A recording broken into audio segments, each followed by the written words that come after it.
सीहोर जिले के दुर्गम एवं ऊंचाई वाले क्षेत्र बनी में आधुनिक बागवानी क्रांति ला रही है।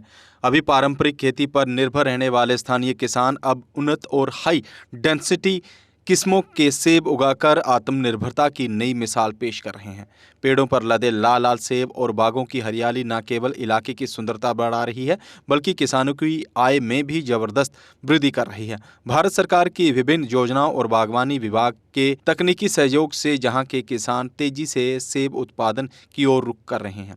इस सफर में आने वाली चुनौतियों का जिक्र करते हुए स्थानीय किसान अब्दुल रजाक ने बताया कि बर्फबारी, ओलावृष्टि और तेज आंधी जैसी प्राकृतिक आपदाओं से बागों को बचाना आसान नहीं होता, लेकिन सालों की कड़ी मेहनत के बाद जब पेड़ों पर फल लहलहाते हैं तो सारा दर्द भूलकर मन को असीम सुकून मिलता है। शुरुआत तो बहुत टफ थी क्योंकि एक नई चीज़ थी यहाँ पे ये ऑर्चर्ड लगाना। हम जो है बाहर तो देखते थे, जैसे दुकानों पे हम एप्पल खरीदते थे या मोबाइल टीवी पे देखते थे कश्मीर या हिमाचल के एप्पल। तो हम भी सोचते थे कि क्या हमारा क्लाइमेट भी उसके हिसाब से है कंपेयर टू अगर हमें हिमाचल किया जाए या कश्मीर किया जाए। तो हमने भी एक शुरुआत की। अ, शुरुआत करने के बाद तो हमने तो स्टार्टिंग में तो बहुत सारी हमें कठिनाई का सामना करना पड़ा, बहुत सारी दुश्वारियाँ आई। और ये हम फ़ील करते थे कि यार लगाने के बाद लोगों में सिर्फ़ ये ऐसा हँसी-मज़ाक तो नहीं हो जाएगा, क्योंकि लगाने के नई चीज़ थी। जब हमने लगाया जैसे फिर लगाने के बाद बहुत सारे तूफ़ान आते थे, हवाएँ चलती थी, बर्फ़बारी यहाँ पे पड़ती है 5-6 फीट। तो उसको सामना करने के बाद फिर हमने इसको लगाया, लेकिन सामना किया हमने उन चीज़ों का। 2 साल पहले यहाँ पे जब हमने स्टार्टिंग में लगाया 5 मार्च 2023 को, उसी साल बर्फ़ यहाँ पे कम से कम 4 टू 5 फीट पड़ी। तो हम बर्फ़ में हम दिन को और रात को यहाँ पे आते थे, शांगे लेके और हम इसको एंटी हेल नेट को हिला के इसकी बर्फ़ हम गिराते थे। तो इसके लिए बहुत सारी मेहनत करनी पड़ती है और कंसिस्टेंसी लगातार, और एक हमारा एम मकसद जो है फ़ोकस होना चाहिए हमें। स्टार्टिंग में तो बहुत सारा दिल ऐसे उदास भी था कि यार अभी लगाया हमने, पता नहीं ये लगेंगे नहीं लगेंगे। लेकिन जब अब आप ये देख सकते हैं, अब जब हमें प्रोडक्शन आती है इसमें, आप देख रहे हैं कितना बढ़िया सा कलर, साइज और टेस्ट है इन प्लांट्स में, इन सेब में। तो हमें बहुत सारी खुशी महसूस होती है जब हम सुबह सुबह हम बाग में कंटिन्यू आते हैं काम करने के लिए। तो बहुत ऐसे दिल में बहुत अच्छी फीलिंग आती है। मेरी उम्र 34 इयर्स है।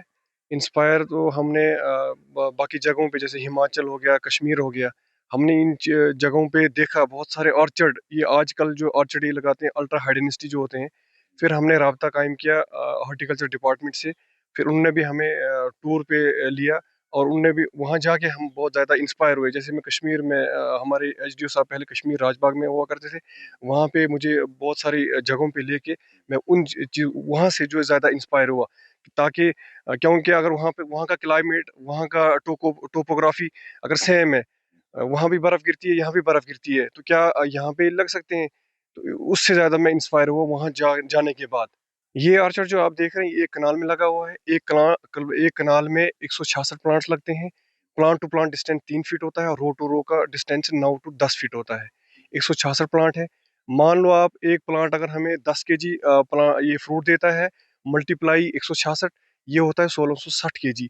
अगर हम ₹70 पर केजी भी बेचेंगे, फिलहाल तो मैंने फिलहाल तो मैंने 2 साल में ₹150 पर केजी ये एप्पल बेचा मैंने। और अगर हम ₹70 पर केजी एक ये सेब बेचेंगे, तो 1660 मल्टीप्लाई 17, ये होता है 1,16,200 रुपये। अगर ₹16,200 हम इसके इसके जो ट्रेनिंग प्रोनिंग इसकी ये जो खुदाई वगैरह जो है, दवाइयों के लिए अगर हम खर्च कर लेंगे ₹1,00,000, तब भी हमें इनकम जनरेट हो सकती है। क्या मक्की अगर हम एक कनाल में लगाएँ या और कोई फसल लगाएँ, तो क्या 1,00,000 हमें एक कनाल में दे सकती है? नहीं दे सकती, ये पॉसिबल नहीं है। ये मैंने एक प्लांट की सिर्फ़ कितनी बताई कि 10 केजी। ये प्लांट जो है 20 टू 25, 30 केजी तक एक प्लांट प्रोडक्शन दे सकता है। इसमें शर्त ये है कि इसकी ट्रेनिंग, प्रूनिंग, इसकी कैनोपी, इसका फल, इसकी न्यूट्रिशन प्रॉपर वे से जब हम इसको, जैसे एक छोटे बच्चे को हम पालते हैं, पोसते हैं, उसकी तरबियत करते हैं, उसको देखभाल करते हैं, उसको टाइम-टाइम दवाई देते हैं, उसको नज़रसानी करते हैं, तब जाके वो अच्छा परवरिश करता है। इसी तरीके से एक बच्चे से ज़्यादा इसके ऊपर हमें ज़्यादा फ़ोकस करनी होती है। कंटिन्यू इसमें बहुत सारे, एक नाज़ुक पेड़ होता है, इसमें बहुत सारी बीमारियाँ भी आ जाती है, जैसे पोल्ट्री मिल्ड्यू आता है, ये रूट रॉट लगता है, इसको कैंकर लगता है, स्टेम बोरर लगता है, बहुत सारे ऐसे लीफ माइनर लगता है, इसमें बहुत सारी बीमारियाँ आती है। हमें जो है सेल्फ इंडिपेंडेंट जब तक हम नहीं बनेंगे, एक डॉक्टर जब तक हम खुद नहीं बनेंगे, कि हमें पता लगना चाहिए कौन सी बीमारी पे कौन सी मेडिसिन लगती है, उसके बाद ही ये सारी प्रोडक्शन आपको देखने को मिलेगी। मेरे पास अखरोट के 250 प्लांट हैं, और ये जो अल्ट्रा हाई डेंसिटी का प्लांट है ये है 700 के करीब। आज की डेट में गवर्नमेंट की तरफ से फुल कोऑपरेशन, मतलब 100% कोऑपरेशन दे रही है कि हमारा जो यंग जनरेशन यूथ है वो इन फील्डों में आए, एग्रीकल्चर में आए, हॉर्टिकल्चर में आए, फिशरी में आए, एपीकल्चर में आए, ताकि यूथ को एक रोजगार मिल सके। और हॉर्टिकल्चर की तरफ से जो है बहुत सारी इसमें ये स्कीम बताते हैं, बहुत सारा इसमें सब्सिडी भी आ जाती है, और टाइम टू टाइम हमें वो मेडिसिन के बारे में, इसकी ट्रेनिंग प्रोनिंग के बारे में तुरंत वो बताते रहते हैं। सिर्फ आज की डेट में गवर्नमेंट की तरफ से, चाहे सेंटर सरकार हो चाहे स्टेट सरकार हो, कोई भी कमी नहीं है। सिर्फ हमें जो है यूथ, जो यंग जनरेशन यूथ है, जो पढ़ा लिखा है, अब वो सोचता है कि हमें गवर्नमेंट ही जॉब मिले। नहीं, गवर्नमेंट जॉब से हटकर इसमें ज़्यादा जो है एक सेल्फ इंडिपेंडेंट आदमी होता है, इसमें ज़्यादा जो है अब वो इनकम जनरेट हो सकती है। गवर्नमेंट की तरफ से कोई भी कमी नहीं है, लेकिन सिर्फ यूथ को एक लगन से, एक उनका मकसद होना चाहिए कि हमें ज़िंदगी में कुछ करना है, हमें एक सेल्फ इंडिपेंडेंट बनना है, हमें खुद जो है इनकम जनरेट करनी है, और दूसरों को भी हम रोज़गार दे सकते हैं। फिशरी की बात की जाए, हॉर्टिकल्चर की बात की जाए, एग्रीकल्चर की बात की जाए, एपीकल्चर की बात की जाए, हर एक डिपार्टमेंट की तरफ से बहुत सारी स्कीम्स सेंट्रल गवर्नमेंट की तरफ से लॉन्च की गई है, जिसमें सब्सिडियां भी होती है 1-1 लाख 2-2 लाख की।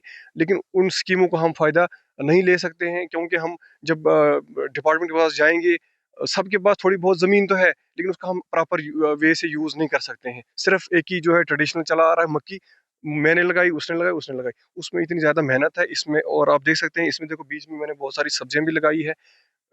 ये जो जगह बची बीच में 9 फीट की, इसमें हम सब्जियाँ भी उगा सकते हैं, और अपना प्रोडक्शन सेब की भी ले सकते हैं, और एक अच्छी खासी इनकम जनरेट हो सकती है हमारी।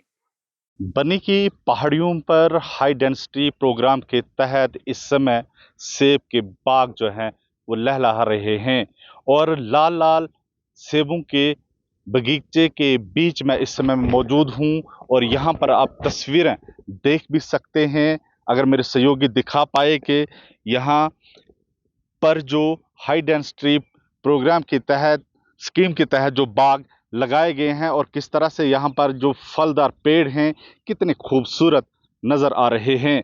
एक तरफ यहाँ पर किसान की मेहनत, लगन और स्ट्रगल, तो वहीं दूसरी ओर जब यहाँ पर इस तरह के सेब के बाग, या यूं कहूं कि ये पेड़ फल देना शुरू होते हैं, तो जिस तरह से यहाँ पर एक किसान ने बताया कि एक अलग ही एहसास होता है, और जब इस बाग में आते हैं तो एक अलग सा सुकून जो है वो मिलता है। तो वहीं विभाग द्वारा ये भी कोशिश है कि इस बनी जैसे पहाड़ी क्षेत्र को क्यों ना हॉर्टिकल्चर हब बनाया जाए, जिसके तहत अगर हम विभाग की बात करें तो विभाग ने बताया कि लगभग 50 कनाल की अधिक की भूमि पर इस तरह के बागात जो हैं, बगीचे जो हैं वो लगाए जा चुके हैं। तो वहीं 30 से अधिक किसान जो हैं वो हाई डेंसिटी प्रोग्राम या स्कीम के तहत जो हैं वो लाभ भी उठा रहे हैं। तो वहीं आपको बताते चलूं कि बन्नी जैसे इस पहाड़ी क्षेत्र में कई सारे संभावनाएं हैं कि इस तरह के बागात लगाए जाएं, और ज़्यादा से ज़्यादा जो है फल का उत्पादन किया जाए, चाहे वो हॉर्टिकल्चर की बात हो या फिर एग्रीकल्चर की। लगातार बन्नी जो है, हम अगर कहें तो किसी भी कश्मीर जैसी वैली से कम नहीं, या हिमाचल जैसे वैली से कम नहीं, वहाँ का और यहाँ का क्लाइमेट बिल्कुल सेम है। और क्यों ना यहाँ का किसान आगे आए और इस तरह की स्कीमों का फायदा उठाए, जिस पर विभाग भी जोर दे रहा है। इस समय मैं लुवांग में हूं, और ऐसे ही एक बाग में मौजूद हूं, और एक बार फिर मैं आपको तस्वीरें दिखाना चाहूंगा कि किस तरह पहाड़ी क्षेत्र बनी में इस समय ये लाल लाल सेब के बाग जो हैं लहला रहे हैं। अगर आपका सपना भी गवर्नमेंट जॉब पाने का है, लेकिन बड़ी बड़ी फीस बन रही है परेशानी, तो मायूस होने की ज़रूरत नहीं है। मेहनत और सही गाइडेंस से ही हर सपना पूरा किया जा सकता है। जम्मू कश्मीर और लद्दाख का भरोसेमंद और जाना माना कोचिंग इंस्टीट्यूट कैरियर अड्डा पिछले 10 सालों से हजारों बच्चों को एसएससी, जेकेएसएसबी, बैंकिंग, डिफेंस और दूसरी गवर्नमेंट जॉब्स की शानदार तैयारी करवा रहा है। सबसे खास बात यह है कि यहाँ बच्चों को बेहतरीन गाइडेंस के साथ ऐसी तैयारी करवाई जाती है जिससे उनका सिलेक्शन आसान हो सके। वो भी बिना किसी ट्यूशन फीस के, यानी यहाँ आपको मिलेगी फ्री कोचिंग। कैरियर अड्डा में सिर्फ क्लासेस ही नहीं बल्कि हर एग्जाम को क्रैक करने के लिए शानदार मॉक टेस्ट सीरीज भी उपलब्ध करवाई जा रही हैं, जो बच्चों की तैयारी को और मजबूत बनाती हैं। जो बच्चे सेल्फ स्टडी कर रहे हैं वो भी इस सुविधा का फायदा उठा सकते हैं। इसके अलावा बच्चों के लिए फ्री डाउट सेशंस भी रखे जाते हैं, जहां हर सवाल और हर परेशानी का आसान तरीके से हल बताया जाता है।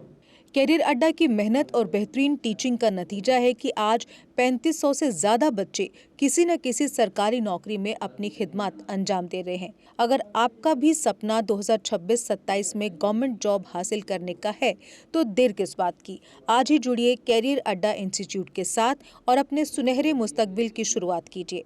हमारा पता है कैरियर अड्डा इंस्टीट्यूट, नियर गुरुद्वारा, रिहाड़ी चुंगी, जम्मू। जम्मू कश्मीर की खबरों के लिए जुड़े रहिए JK अपडेट के साथ।